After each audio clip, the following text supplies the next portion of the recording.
Hello friends, welcome back to my YouTube channel. Friends, आज हम सीखेंगे सिंपल फूल टक्स ब्लाउज़ की stitching. अगर किसी ने फर्स्ट पार्ट नहीं देखा हो तो वो मेरे चैनल पर देख सकते हैं।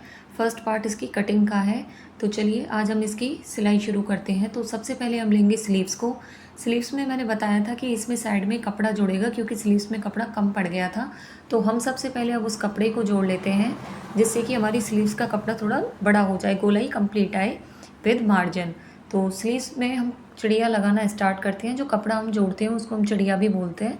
तो उसे हम सबसे पहले लगाएंगे। तो फ्रेंड्स, यहाँ पर हमारी चिड़िया लगकर दोनों बाजू में कंप्लीट हो चुकी है। अब हमें क्या करना है, इस चिड़िया को सही से कट करना है शेप में। तो कपड़े को हम बराबर फोल्ड करेंगे और निशान लगाएंगे चौक से, और उसके बाद हम इसकी कटिंग कर देंगे। और ये कटिंग भी हमें नाप के अकॉर्डिंग ही करनी होती है जिससे कि बाजू हमारी ब्लाउज़ में परफेक्ट आए। इसके बाद में हमें क्या करना है कि बाजू को हमें फ़ोल्ड करना है। जो हमने 1.25 इंची मार्जिन पे निशान लगाया था उस पे हम बाजू को फ़ोल्ड करेंगे। तो सबसे पहले हम कपड़े को फ़ोल्ड करने के बाद में क्रीज़ बना लेते हैं जिससे हमें बाजू फ़ोल्ड करने में कोई दिक्कत नहीं आती है। उससे क्या एकदम सीधी सिलाई लगती है। और ये सिलाई हम मोटे टाँके से लगाएंगे जिससे कि बाद में हमें निकालने में दिक्कत ना हो, क्योंकि बाजू में और पूरे ब्लाउज़ में ही हम तुरपाई करते हैं। इसमें सिलाई का काम नहीं होता है। सिलाई हम केवल अपनी सुविधा के लिए लगाते हैं, बाकी तो तुरपन ही होती है। तो यहाँ हमारी सिलाई लग के कंप्लीट हो चुकी है और हमारी बाजू है वो ब्लाउज़ में लगने के लिए अभी हम बैक पार्ट को फोल्ड करेंगे। जैसे हमने बाजुओं को फोल्ड किया था सेम उसी तरीके से हम बैक पार्ट को फोल्ड करेंगे। और इसके बाद में अब हम बैक और फ्रंट पार्ट के जो भी टक्स के निशान हैं वो सब एक साथ लगाएंगे। इससे क्या है, मशीन में बार बार हमें धागा नहीं काटना पड़ता। तो सबसे पहले हम नीचे वाली जो चुन्नट लगाएंगे उसे हम 1 इंची मार्जिन पे लगाएंगे जिससे कि हमारी टोटल जो चुन्नट आएगी वो 2 इंची की आएगी। क्योंकि ये हैवी साइज़ है 38, तो इसमें हमें नीचे वाली चुन्नट जो होती है वो 2 इंची की लेनी होगी जिससे कि पफ हमारा अच्छा निकल के आए। दोनों पार्ट में हम इसी तरीके से चुन्नट लगाएंगे और बैक पार्ट में हम टोटल 1 इंची की चुन्नट लगाएंगे जो कि दोनों साइड हाफ हाफ इंची में आएगी। तो उस तरीके से हम बैक पार्ट में भी लगा देंगे।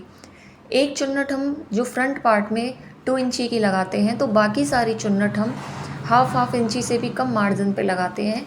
उससे क्या है, हमारा पफ एकदम अच्छे से निकल के आता है और ब्लाउज़ भी बहुत फिटिंग उसकी अच्छी आती है।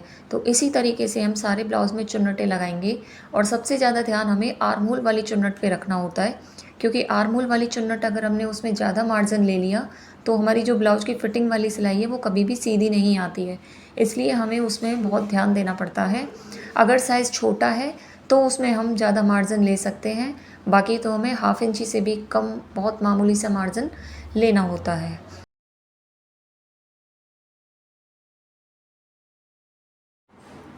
मैं आपको बता देती हूँ जो आर्मोल वाली प्लेट का मैंने बताया है। तो देखिए यहाँ पे मैंने ये जो आर्मोल वाली प्लेट है, ये जो निशान है, इसे मैं हाफ बहुत ज़्यादा मार्जिन पे नहीं लूँगी। ये तब लेना है जब चेस्ट हमारा 32, 30, 28 होता है। लेकिन अब हमारा 38 है तो हम बिल्कुल 2 सूत का मार्जिन पे हम इस वाली प्लेट को लगाएंगे जिससे कि हमारे पफ एकदम परफेक्ट आएगा और फिटिंग में हमें कोई दिक्कत नहीं आएगी। तो इस तरीके से हमें ये वाली प्लेट को लगाना है और हमें ये बात बहुत ध्यान रखनी है। अब हम देख लेते हैं कि हमारी पफ जो बन के आया है वो किस तरीके से आया है। तो देखिए इसमें पफ बहुत अच्छा बन के आया है, कहीं भी कोई दिक्कत नहीं है। अब हम इसमें तीरा अटैच करेंगे। तो तीरा हम ब्लाउज़ से 1 इंची बाहर की तरफ निकालते हैं, उसके बाद में हम अटैच करते हैं। तो ये थोड़ा सा कपड़ा बाहर निकला रहता है, आगे की साइड में भी और पीछे की साइड में भी। तो तीरा हमारा जुड़ गया है।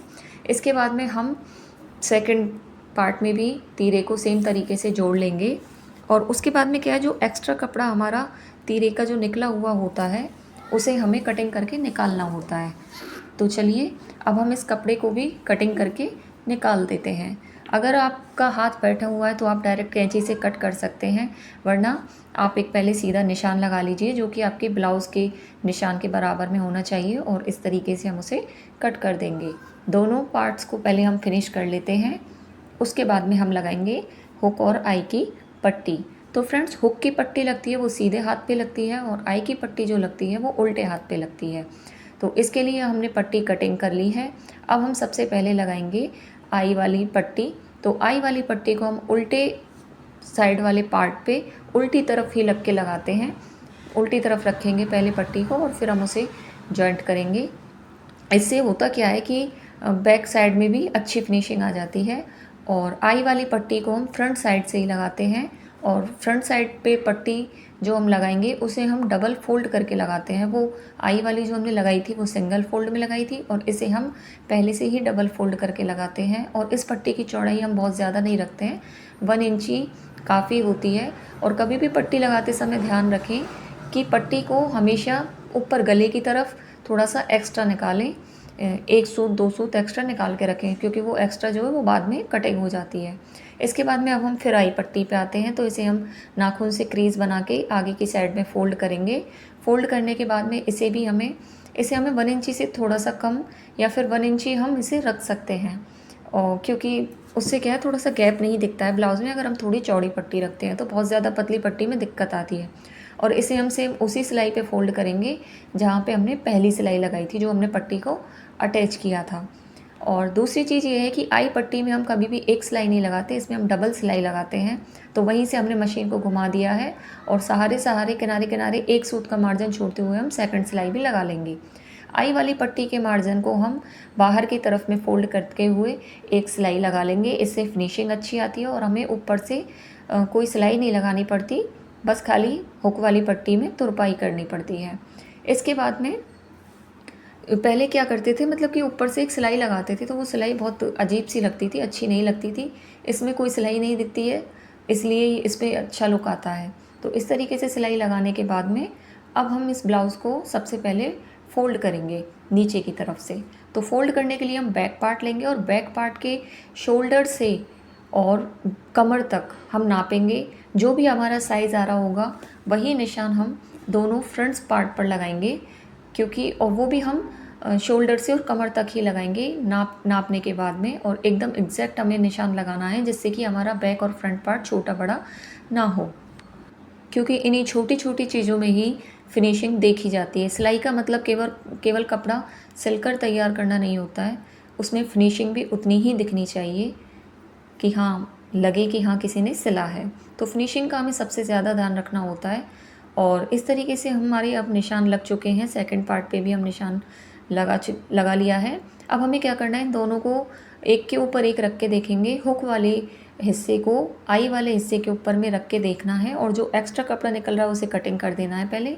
और रखने के बाद में हमें नापना है कि हमारे दोनों निशान बराबर आए हैं कि नहीं। या हमारे दोनों निशान एकदम बराबर आए हैं, तीरा प्लेट तीनों निशान बराबर आए हैं, तो हम इसे इसी लाइन पर फ़ोल्ड करके क्रीज़ बना लेंगे। और क्रीज़ बनाने के बाद में हमें इसे भी सेम स्लीव्स और बैक पार्ट की तरह में फ़ोल्ड कर लेना है।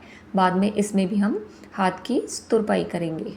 तो चलिए अब हम इसे फ़ोल्ड करना शुरू करते हैं। तो यहाँ मैंने फ़ोल्ड कर लिया है। अब हमें क्या करना है कि हम बैक पार्ट को लेंगे और बैक पार्ट पर हम अपने फ्रंट पार्ट को जो है अटैच करेंगे, मतलब कि शोल्डर को शोल्डर से अटैच करेंगे। तो बैक पार्ट को हम रखेंगे उल्टा और फ्रंट पार्ट को बैक पार्ट को हम सीधा रखेंगे और फ्रंट पार्ट को उल्टा रख के हम शोल्डर को बराबर से अटैच करेंगे। दोनों शोल्डर्स को डबल सिलाई के साथ में हम सिक्योर करते हैं, क्योंकि शोल्डर पर क्या है थोड़ा लोड होता है, इसलिए हम इसे डबल सिलाई के साथ में अटैच करते हैं। सेम हम सेकंड को भी अटैच कर लेंगे और इसे भी हमें बराबर से सिलाई लगानी होती है, जिससे कि फिनिशिंग अच्छी आए। तो फ्रेंड्स, मैंने बताया था कि पाइपिंग के लिए कपड़ा कम पड़ रहा है, तो ये मैंने एक अलग से कपड़ा लिया है और ये लंबाई में है, चौड़ाई इसकी कम है। तो हम इसे बीच में से कट करके इसे बीच में से हम सिल लेंगे, जिससे कि हमें एक रुमाल की तरह एक चौड़ा कपड़ा हमें मिल जाएगा पाइपिंग कट करने के लिए। क्योंकि जब कपड़ा कम पड़ता है तो हमें यही सब जुगाड़ करनी पड़ती है। अब हमें क्या करना है कि इसमें हम निशान लगाएंगे ऑरेब पट्टी कट करने के लिए। ये तो सब जानते ही हैं कि पाइपिंग पट्टी जो होती है वो ऑरेब में तिरछी कटिंग होती है। अगर आपको आइडिया है तो आप डायरेक्ट भी कटिंग कर सकते हैं, वरना आप 1.25 इंची चौड़ी पट्टी इंच टेप से निशान लगाने के बाद में भी कट कर सकते हैं। मैं आपको निशान लगा के दिखा रही हूँ, बाकी मेरे को अंदाज़ा है तो मैं तो डायरेक्ट कट कर लेती हूँ, मुझे कोई दिक्कत नहीं आती है। और जो पट्टी मैं लगा रही हूँ ये 1.25 इंची चौड़ी होनी चाहिए। इसमें आपका कोई भी एक्स्ट्रा कपड़ा नहीं लगता है, बराबर से एकदम फोल्ड होती है फिनिशिंग के साथ में। तो इस तरीके से आप भी निशान लगा सकते हैं और सेम निशान पर कटिंग कर सकते हैं। तो यहाँ पे भी मैंने ये 1.25 इंची का ही लिया है, जो मैं बता रही हूँ सेम वही एग्जैक्ट नाप मैंने लिए हैं। तो यहाँ पर मैं तो अंदाज से ही कटिंग करूँगी, तो मैं कटिंग कर लेती हूँ। तो ऐसी से मैं 3 पट्टियाँ निकालूँगी। इसका तो खैर कोई प्रॉपर नाप होता नहीं है कि हमें कितनी पट्टियाँ चाहिए, मैं थोड़ा सा एक्स्ट्रा ही निकाल के रखती हूँ, क्योंकि ज़्यादा पड़ती है तो वो बाद में निकल जाती है, लेकिन कम पड़ती है तो क्या थोड़ा सा बीच में जोड़ने में दिक्कत आती है। तो इस तरीके से मैंने यहाँ पे अपनी 3 पट्टियाँ निकाल ली हैं। अब हमें क्या करना है, हम इन तीनों पट्टियों को जॉइंट करेंगे, लेकिन जॉइंट करने से पहले ये जो ज़्यादा कोने निकले हुए हैं ना, इनको मैं थोड़ा सा कटिंग कर देती हूँ। कुछ लोग करते हैं, कुछ लोग नहीं करते, लेकिन मुझे सुविधा लगती है, मैं इन्हें कटिंग कर देती हूँ। कटिंग करने के बाद दोनों कपड़ों की तिरछी साइड को एक दूसरे के अपोजिट रख के हमें जोड़ना होता है। तो इस तरीके से हम इन तीनों पट्टियों को आपस में जोड़ लेंगे। ध्यान रखना है कि तिरछी साइड एक दूसरे के अपोजिट होनी चाहिए, दोनों सेम कटिंग सेम साइड नहीं होनी चाहिए। अगर सेम कटिंग सेम साइड होगी तो हमारी पाइपिंग पट्टी अच्छे से अटैच नहीं होगी, और अपोजिट होगी तो वो एकदम से बढ़िया तरीके से अटैच होगी। और ये हमारी यहाँ पर कंप्लीट हो चुकी है और काफ़ी लंबी पट्टी हमें मिल चुकी है। यहाँ पर चली गई थी लाइट, और फिर आने के बाद में हमने वापस अपना काम शुरू किया। तो इतनी लंबी पाइपिंग पट्टी हमारे लिए इनफ है। अब हमें क्या करना है, इस पट्टी को हमें खींचना है, थोड़ा सा खींचना है, मतलब बहुत ज़्यादा नहीं, थोड़ा थोड़ा सा खींचना है। या तो आप इस पट्टी को पहले खींच लीजिए, या फिर जब आप पाइपिंग लगाते टाइम थोड़ा पट्टी खींच के लगाइए। इससे क्या हमारा गला गिरता नहीं है, क्योंकि गले में सल आना शुरू हो जाती है। तो चलिए अब हम पाइपिंग लगाना शुरू करते हैं। तो पाइपिंग लगाने के लिए हम पाइपिंग पट्टी को सबसे पहले डबल करते हैं। डबल करने के बाद में हमें पट्टी को आगे से 1 इंची ब्लाउज़ से बाहर निकालना होता है, क्योंकि ये हमारे बाद में फिनिशिंग फोल्ड के काम आती है। तो इस तरीके से लगाने के बाद में हम एक एक सूत दूर पर सिलाई लगाते जाएंगे, और ये सिलाई हमें मीडियम टाँका लेना है, बहुत मोटा या बहुत छोटा टाँका नहीं लेना है। इस तरीके से हम पट्टी को फोल्ड करते जाएंगे, और हमें ब्लाउज़ को नहीं खींचना है, सिर्फ पट्टी को खींचना है, और किनारे किनारे से हम सिलाई चलाते चलेंगे। जितनी सफाई से हम ये वाली सिलाई लगाएंगे उतनी ही सफाई से हमारा गला बनेगा। लास्ट में भी हमें 1 इंची कपड़ा बाहर निकालना है, और फिर पट्टी को फोल्ड करते टाइम हमें कपड़े को बराबर से काट लेना है, जो हमने एक्स्ट्रा छोड़ा था।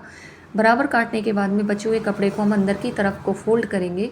फोल्ड करने के बाद में हम ऊपर से पट्टी को नीचे की तरफ ओवरलैप करेंगे। आप चाहें तो ऐसे डायरेक्ट लगा सकते हैं पाइपिंग, और अगर आप ऐसे नहीं लगा पाते हैं तो आप सबसे पहले कपड़े को अंदर फोल्ड कीजिए, पट्टी को बाहर की तरफ करके जो सिलाई हमने पहले लगाई थी उसी के किनारे किनारे सीधी सीधी एक सिलाई और लगा लीजिए। उससे क्या है, आपको बार बार में पट्टी फोल्ड करनी नहीं पड़ेगी और बहुत आसानी से लगने आ जाएगी।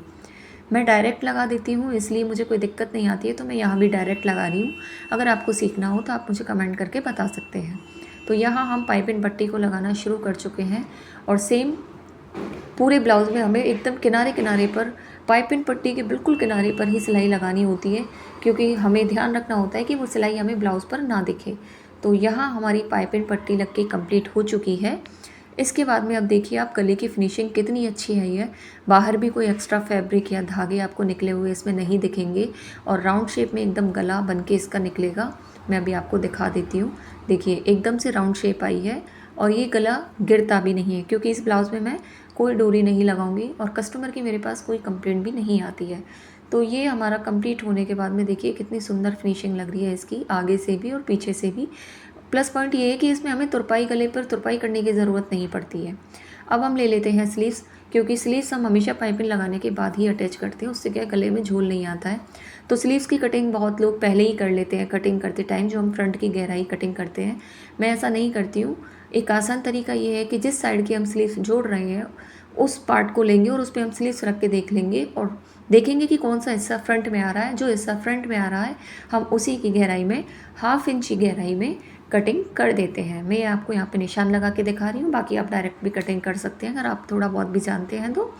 इस तरीके से कटिंग करने के बाद में फिर हम इस पर उसी वाले पार्ट पे स्लीव्स जोड़ेंगे जो हमने अभी नापा था, देखा था कि ये किस वाले पार्ट की स्लीव्स है। इससे क्या है, भूल नहीं होती है। जब हम एक साथ में स्लीव्स को कटिंग करते हैं तो कई बार क्या है, दोनों बाजू एक साइड की कट जाती हैं, और इस तरह अलग अलग काटने में हमें कोई दिक्कत नहीं आती है। स्लीव जोड़ने के लिए हम बीच में जहाँ पे हमने शोल्डर अटैच किए थे वहीं से सिलाई लगाना स्टार्ट करेंगे, और आर्म होल वाली जो चुन्नट आती है उसका मुंह हम ऊपर की तरफ रखेंगे, और आर्म होल वाली साइड से हमें थोड़ा सा ध्यान रखना होता है, क्योंकि कई बार क्या होता है वहाँ पे एक क्रीज बन जाती है जो कि बहुत भद्दी लगती है, उसमें क्या थोड़ा फुलाव आ जाता है। तो यहाँ से हमें बहुत ध्यान रखते हुए स्लीव्स को अपनी को अटैच करना होता है। तो इस तरीके से हमने ये वाली स्लीव्स भी अटैच कर ली है, और स्लीव्स अटैच करने के लिए 1/2 इंची मार्जिन पे स्लीव्स को अटैच करना होता है, ना बहुत ज़्यादा ना बहुत ज़्यादा कम। तो इस तरीके से हो चुकी हमारी फ्रंट की। अब हम बैक की स्लीव्स अटैच करेंगे, तो वही बीच में से हम ओवरलैप करके सिलाई लेंगे, जिससे कि बाद में कोई टाँका निकले ना। इस तरीके से हमने बैक की भी लगा ली है। हमारी स्लीव्स लग के यहाँ कंप्लीट हो चुकी है। अब हम सेकंड स्लीव्स को वैसे ही लगाएंगे नाप करके। अब यहाँ हमारी स्लीव्स लग गई है। अब हम क्या करेंगे कि ब्लाउज़ को उल्टा करेंगे और कमर से कमर और कंधे से कंधे को मिलाते हुए, बाजू से बाजू को मिलाते हुए एक रफ़ स्टिच लगाएंगे, जिससे क्या है, रफ़ स्टिच लगाने से हमारा ब्लाउज़ टिक जाता है और उससे हमें फ़िटिंग की सिलाई देने में कोई दिक्कत नहीं आती। यहाँ हम फिटिंग का निशान लगाएंगे अपनी चेस्ट और अपनी कमर के हिसाब से। तो निशान मैंने यहाँ पे चेस्ट का लगा लिया है, यहाँ पे मैं कमर का निशान लगाऊंगी। यहाँ हम लगाएंगे अपनी स्लीव्स की मोहरी का निशान। और मोहरी हमने जो पहले लगाई थी वो क्या है, हमने बाजू बढ़ा दी है, इसलिए मोहरी थोड़ी कम हो गई है, क्योंकि जैसे हाथ नीचे आता है वैसे पतला होता है, तो हमने थोड़ा सा कम करके लगाया है। अब हम यहाँ पर लगाएंगे फाइनल सिलाई, जो कि हमारी फ़िटिंग की सिलाई है। और फिटिंग की सिलाई को हम कमर साइड से और बाजू साइड से 1-2 बार थोड़ा पक्का कर देते हैं। और साइड से कभी भी एक एक्स्ट्रा सिलाई लगाना ना भूलें, जिससे कि क्या है, फर्स्ट सिलाई अगर कभी निकल भी जाए या फिर कस्टमर को लूज़ या टाइट करना हो तो वो आराम से कर सके। तो इससे यही हमें फ़ायदा होता है। आप देखिए फ्रेंड्स, हमारा ब्लाउज़ यहाँ पे कंप्लीट हो चुका है। ये है हमारे ब्लाउज़ का फाइनल लुक। अगर आपको आज की वीडियो पसंद आई हो तो प्लीज़ वीडियो को लाइक कीजिए, शेयर कीजिए, चैनल को सब्सक्राइब कीजिए।